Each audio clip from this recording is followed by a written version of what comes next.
పశ్చిమ కార్యాలయాన్ని అయితే ఈ రోజున ప్రారంభించారు. ఈ ప్రారంభోత్సవ కార్యక్రమం కూడా ఒక పండుగ వాతావరణం అంగరంగ వైభవం జరిగింది. నియోజకవర్గం నుంచే కాకుండా రాష్ట్ర నలుమూల నుంచి కూడా తెలుగుదేశం పార్టీకి సంబంధించినటువంటి నాయకులు, కార్యకర్తలు, అభిమానులు కూడా వచ్చి కార్యక్రమంలో పాల్పంచుకున్నారు. ఈ సందర్భంగా ఈ అంశం మనతో మాట్లాడేందుకు తెలుగు యువత రాష్ట్ర ఉపాధ్యక్షుడు ఫిరోజ్ గారు ప్రస్తుతం మనతో ఉన్నారు. ఒకసారి ఆయనతో మాట్లాడే ప్రయత్నం చేద్దాం. ఫిరోజ్ గారు చెప్పండి, ఈ రోజున ఒక పండుగ వాతావరణంలాగా ఈ కార్యాలయ ప్రారంభోత్సవ కార్యక్రమం జరిగింది. ఈ ప్రారంభోత్సవ కార్యక్రమం కూడా జిల్లా నుంచి కూడా అంటే వివిధ రకాలకు సంబంధించి సామాజిక వర్గాలకు సంబంధించినటువంటి పార్టీ నాయకులు, కార్యకర్తలు, ప్రజలు కూడా పెద్ద సంఖ్యలో తరలి వచ్చారు. ఏం చెప్తారండి? ఈరోజు గుంటూరు పశ్చిమ నియోజకవర్గం ఎన్నికల ప్రచార కార్యాలయం గల్లా మాధవి గారి ఆధ్వర్యంలో భారీ ఎత్తున ఇక్కడ ఓపెనింగ్ చేయడం జరిగింది. ఇక్కడ జరుగుతున్నటువంటి ఈ యొక్క కార్యక్రమం పండగ వాతావరణంలో ఏర్పాటు చేయబడింది. దీనికి రాష్ట్ర వ్యాప్తంగా, జిల్లా వ్యాప్తంగా, మరి నగరంలో ఉన్న ప్రముఖులు వచ్చి వాళ్ళ మద్దతు తెలియజేశారు. ముఖ్యంగా ఈరోజు చెప్పాలంటే తెలుగుదేశం పార్టీ అంటే బీసీ పార్టీ అండి. బీసీలు తెలుగుదేశం పార్టీకి వెన్నెముకగా ఉన్న పార్టీ ఇది. ఈరోజు ఈ యొక్క నియోజకవర్గంలో మరి తెలుగుదేశం పార్టీ ఒంటరిగా వెళ్ళినా లేదా పొత్తులతో వెళ్ళినా కూడా ఇప్పటి వరకు అఖండ మెజార్టీతో గెలుస్తూ వచ్చింది. మరి ఈ రోజున 3 పార్టీలతో పొత్తులతో ముందుకెళ్తున్న సందర్భంలో బీజేపీ, జనసేన మరియు అన్ని పార్టీల ఈ యొక్క కార్యకర్తలు, నాయకులు వచ్చి ఉన్నారు. రేపు ఎన్నికల్లో విడుదల రజనీ గారు ఎటువంటి అవినీతి ప్రయత్నాలు చేసినా కూడా గెలవలేదు. ముఖ్యంగా రజనీ గారు గుర్తుపెట్టుకోవాల్సింది ఒకటే, ఇక్కడ అభివృద్ధి అనేది గతం నుండి చూసుకుంటే మరి జరిగింది ఏమీ లేదు. ఆమె ఇక్కడ వచ్చి ఏం చేయాలని వచ్చిందో నాకు అర్థం కావట్లేదు. తెలుగుదేశం ఎమ్మెల్యేలు ఉన్నప్పుడల్లా ఇక్కడ అభివృద్ధి జరుగుతూనే ఉంది. ఆమె వచ్చి చేసింది ఏమీ లేదు కాబట్టి ఆమెను ఎవరు పట్టించుకోవట్లేదు. ఇక్కడ తెలుగుదేశం పార్టీ తప్ప మరొక పార్టీ గెలిచే అవకాశం లేదు కాబట్టి విడుదల రజనీ గారు ఆమె చాప చుట్టి మరలా పేటకి వెళ్ళిపోవడం మంచిదని చెప్పి నేను తెలియజేస్తున్నాను. ఫిరోజ్ గారు, మీరైతే గుంటూరు పశ్చిమ నియోజకవర్గం తెలుగుదేశం పార్టీ కంచుకోటని మీరు ఘంటాపథంగా చెప్తున్నారు. అయితే ఈ కంచుకోటని బద్దలు చేయడానికే విడుదల రజనీని వైసీపీ ఇక్కడ దించింది రంగంలో కానీ కూడా ప్రచారం జరుగుతుంది. ఏం చెప్తారు? విడుదల రజనీ గారిని కేవలం ఆర్థిక మూలాలు బలంగా ఉన్నాయనే ఉద్దేశంతో ఇక్కడ దించారు.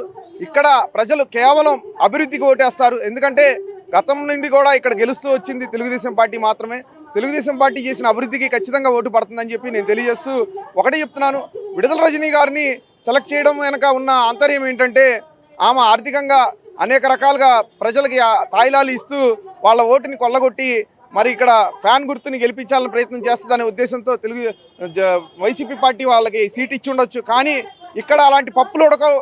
విడుదల రజనీ గారికి అయితే ఇక్కడ గెలుపు ఎప్పటికీ ఇక్కడ గెలుపు అనేది ఉండదని చెప్పి ఇక్కడ కేవలం సైకిలే గెలుస్తుంది. ఎందుకంటే బీసీలందరూ ముక్తకంఠంగా బీసీ, ఎస్సీ, ఎస్టీ, మైనార్టీలు మరియు అన్ని పార్టీల నాయకులు, కార్యకర్తలు నడుం బిగించి అఖండ మెజార్టీతో గల్లా మాధవి గారిని గెలిపించడానికి ఈరోజు ఇక్కడికి వచ్చి మద్దతు తెలియజేయడం వల్ల తద్వారా ఈరోజే ఆమె గెలుపు నిర్ణయించబడిందని చెప్పి తెలియజేస్తున్నాను. ఫిరోజ్ గారు, ఒకవైపు చూసుకుంటేనేమన్నా గల్లా మాధవి గారికి ఎటువంటి రాజకీయ అనుభవం లేదు. ఆమె ప్రత్యర్థి విడుదల రజనీ అప్పటికే తెలుగునూరుపేటలో తెలుగుదేశం పార్టీ దిగ్గజమైన ప్రతిపాటి పుల్లారావుని ఓడించారు. ప్రస్తుతం రాష్ట్ర మంత్రిగా కూడా ఆమె కొనసాగారు. ప్రస్తుతం ఆపద్ధర్మ మంత్రి కూడా ఉన్నారు. మరి ఏ విధంగా గల్లా మాధవి గారు ఆమె ఢీకొట్టగలరంటారా? ఏమండి, ఈరోజు ఒక శాసనసభ సభ్యులు మరి అసెంబ్లీకి వెళ్ళి మాట్లాడాలంటే వాళ్ళు ఉన్నత స్థాయిలో చదువుకొని ఉండాలి. గల్లా మాధవి గారు ఉన్నత విద్యావేత్తగా ఉన్నారు. మరి ఈరోజు పరిపాలనా దక్షత కలిగిన ఒక ఎండీగా ఆమె వైద్య పరమైన ఈ యొక్క సంస్థల్ని నెలకొల్పి ఆమె సక్సెస్ఫుల్గా రన్ చేస్తున్నారు. కాబట్టి ఒకటే చెప్తున్నామండి, ఈ యొక్క తెలుగుదేశం పార్టీ కేడర్ పశ్చిమ నియోజకవర్గంలో బలంగా ఉండటంతో ఆమెకు కావాల్సిన సలహాలు, సూచనలు సీనియర్ల ద్వారా తెలుసుకుంటూ అడుగులు వేస్తున్నారు. రాజకీయానికి కావాల్సింది అనుభవం కాదండి, పరిపాలన దక్షత కావాలి. ఆమె వద్ద పరిపాలన దక్షత ఖచ్చితంగా ఉంది.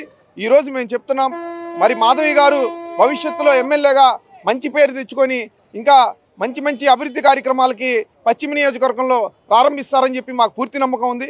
ఎందుకంటే ఇక్కడ ఒకటేనండి, మరి ఇక్కడ అభివృద్ధి అనేది ఆల్రెడీ జరుగుతూ ఉన్న నియోజకవర్గం కాబట్టి మాధవి గారికి ఎటువంటి ఇబ్బందులు, ఆటంకాలు లేవు. మరి విడుదల రజనీ చిలకలూరుపేటలో ఏం అభివృద్ధి చేసిందని చెప్పి ఇక్కడికి వచ్చిందో తెలియాలి. ఎందుకంటే విడుదల రజనీ గారు అక్కడే అభివృద్ధి చేసి అక్కడే ప్రజల మన్ననలు పొంది ఉంటే ఇక్కడికి రావాల్సిన అవసరం ఉండేది కాదు. ఇక్కడ ఆల్రెడీ అభివృద్ధి చెందిన నియోజకవర్గం అయితే ఇబ్బంది లేకుండా గెలుస్తాననే ఉద్దేశంతో కేవలం ఓట్లు కొనుక్కొని గెలుస్తానని వచ్చిన విడుదల రజనీ గారికి ఒకటే సలహా ఇస్తున్నాను, ఇక్కడ అమ్ముడుపోయే ప్రజలు ఎవరూ లేరు, కేవలం అభివృద్ధికే ఓటేస్తారు. అభివృద్ధి అంటే తెలుగుదేశం, తెలుగుదేశం అంటేనే అభివృద్ధి. గల్లా మాధవి గారి విజయం మటుకు తథ్యం. ఖచ్చితంగా విడుదల రజనీ గారు ఓడిపోవడం ఖాయం అని చెప్పి నేను తెలియజేస్తున్నాను.